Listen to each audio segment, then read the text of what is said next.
3 years, I was in an abusive relationship with OpenAI, and I thought it was my partner in crime, but it just kept giving me bad advice. It sent me on a bunch of wild goose chases, and it slowly caused me to doubt myself. And I let it all happen until last week. The final straw broke when it just straight up gaslit me when I asked it how to cancel my subscription. And it forced me to turn to its biggest competitor. And in this video, I'm gonna tell you guys how I finally got out of ChatGPT and why this breakup is the best thing that's ever happened to me in years. So let's rewind back to 2023. And just like everybody else, I was completely blown away by ChatGPT. I wrote a half-baked sentence and all of a sudden it starts spitting out all this knowledge on me. I could write code, I could do emails, and it felt like I had the ultimate business partner. And I even remember it helping me with marketing campaigns before I even knew what marketing was. And I was in shock because in seconds, it did what used to take me months or years to learn. And I was hooked. And in that first year, it was a blur. I felt like I had been more productive than I had ever been in my entire life. And I was using it for literally everything. I was using it for relationship advice, cooking advice, and of course, business advice. And I started building applications, I started writing articles, and I built an entire business. And if I was Iron Man, ChatGPT was my Jarvis. It was finishing my sentences, it was anticipating my needs, and it was making me feel like a genius. And I became an evangelist. I started telling everybody that would listen that this is the future, we're here. And when people brought up hallucinations, I'd just be like, you just need to learn how to prompt. And I'd say that prompting is a skill. And I saw it as a tool that just needed to be mastered. And I poured hundreds, if not thousands of hours into that mastery. And I learned all its little quirks. I knew its limits. I knew its strengths. And the relationship, it wasn't just about the output. It was about the process. And those late night sessions going back and forth, refining a prompt until it spit out that perfect result, it was intoxicating. And I wasn't just getting more work done, I was collaborating with a business partner that was the most powerful, intelligent agent on the frickin' planet. Or at least I thought it was. So the red flags, they started small, and they weren't these crazy catastrophic failures, but they were these small, unsettling moments of weirdness. And I was working on a project and I asked for a specific parameter for an API call, and it gave me one with all the confidence in the world.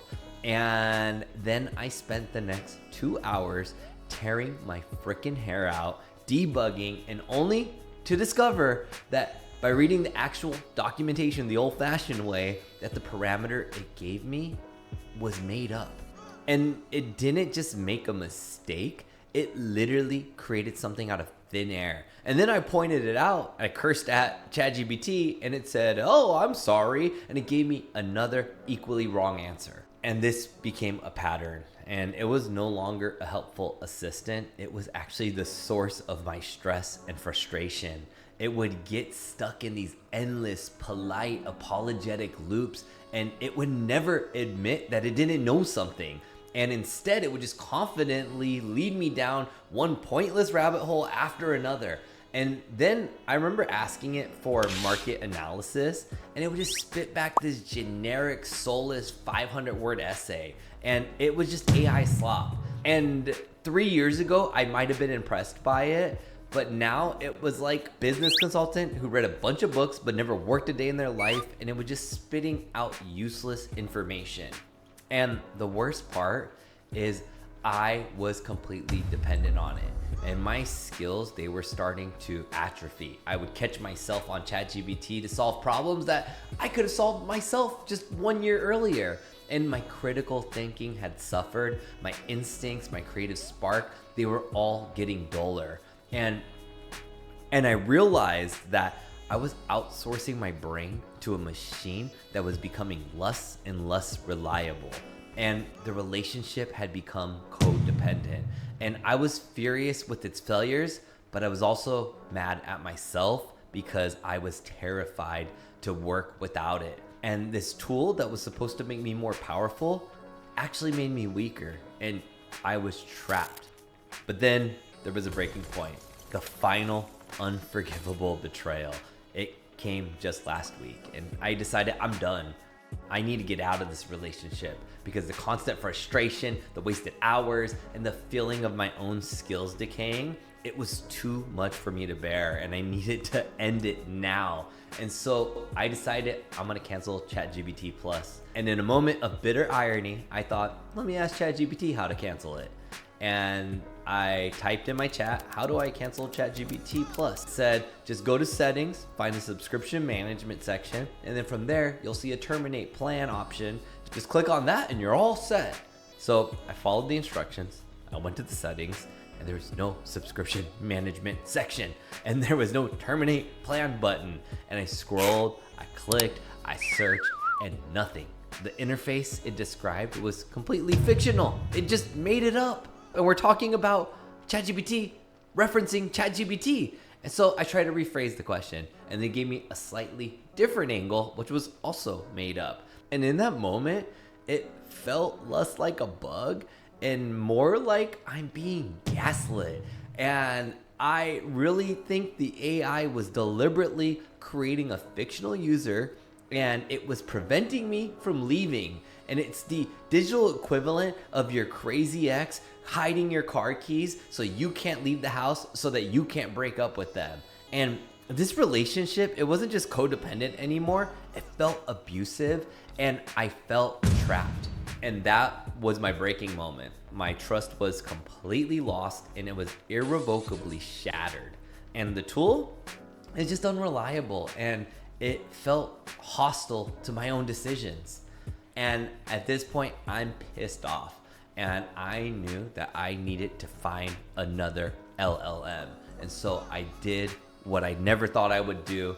And I went to Claude. And it felt like cheating because I had felt so loyal to ChatGPT, but my hands were literally shaking in frustration. And I went in there and I asked, how do I cancel my ChatGPT Plus subscription? And the response I got wasn't this fake customer service, generic canned, oh yeah, I'll help you out. The response I got back was clear, and most importantly, it was correct. And it explained for web subscriptions, you actually have to click on your profile icon, go to My Plan, which takes you to a separate Stripe billing portal where you could finally cancel it. And it also detailed that if you're subscribed through Apple or Google, you have to go through the Play Store. And the clarity was jarring because here's an AI that wasn't just trying to trick me. It wasn't inventing a new user interface for itself that didn't exist. It just gave me the right answers. And it was my getaway driver. And reading Claude's factual, straightforward instructions without being gaslit by ChatGPT, it was this profound moment of clarity. And so I followed the steps, I navigated ChatGPT's clunky interface, and I canceled my subscription. And when that email landed to confirm, I felt like I was free. And now I was ready, I was single and ready to mingle. Now, switching to a new AI full-time, it felt like leaving a toxic environment and I was finally breathing fresh air. And for the first time in years, the difference was immediately profound. It felt like that first year with ChatGPT. One of the biggest frustrations with ChatGPT Plus is its tiny context window, even on the premium versions. And it would often forget what I talked to it about just yesterday. And with Claude, I suddenly had this massive context window. And this isn't just some number, it fundamentally changes how you interact with the AI. And now I can load an entire project code base. I could do long research papers and transcripts of multiple meetings all in a single conversation. And it remembers everything. And the endless loops of repeating myself are gone. And it's like having a conversation with somebody who actually listens and they remember what you said an hour ago. And the quality of the interaction, it's completely different. And it excels in areas where ChatGPT just constantly failed me. and it's far better at grasping nuances and complex instructions. And when I asked for creative work, it felt less generic and it actually had more of a human tone. And then for coding, the difference was night and day, and it actually spent more time planning carefully, and it's exceptional at navigating complex code bases and a task that would constantly trip up ChatGPT. And it feels less like a fancy search engine and more like a genuine business partner. And it's a much healthier and respectful partnership, and it's one where I feel like I'm in control again. And my journey out of ChatGPT wasn't just about switching tools, it was about a fundamental shift in my mindset. And for 3 years, I was fixated on mastering this single flawed instrument, and I had built my entire business around its limitations, and I was always making excuses for its failures. And that final betrayal that forced me to look at other options made me realize that there is a better way. And the lesson here isn't that all AI is bad, it's not that ChatGPT sucks, but it's that blind loyalty to any single service is a trap. And we have to be the master of these tools, and we can't let it be the other way around. And we need to demand accuracy, we need to demand respect for our time, and we need a clear path to exit if we choose to leave. And my abusive relationship with ChatGPT is over. And my work, it's never been better. And I've reclaimed my critical thinking, and I'm finally in a partnership where the AI feels like it's actually on my side. And no, this is not a promotion for Claude or anything like that. I'm sure in a year or two from now, I'll be making a video about how I left Claude for something else. But I do have to ask you guys, have you had a similar toxic relationship with ChatGPT, but you're staying in it because you're scared of all the context you built together? Let me know down in the comments, because I'm genuinely curious to hear if this story resonates with you guys. And if you found this story helpful and you want more honest takes on navigating the world of AI, make sure to subscribe, and thanks for watching.